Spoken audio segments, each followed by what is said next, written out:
Hansie praat sy eie taal. Hansie slim, wou die berg uitklim, maar nie met stok en hoed. Want Hansie werk by Jim en Drum. Hy het woema in sy bloed.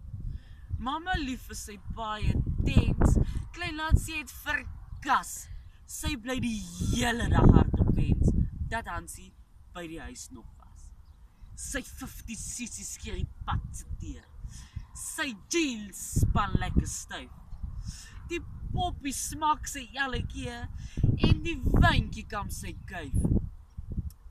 Alles ek 13, alles ek jong. Al dink jy ek praat strooi. Dis ons wat die taal laat skiet en vonk. Met ons los lyfie tielertaal, wat Afrikaans 'n tweede kans gaan gee. Dink nou na oor my verhaal.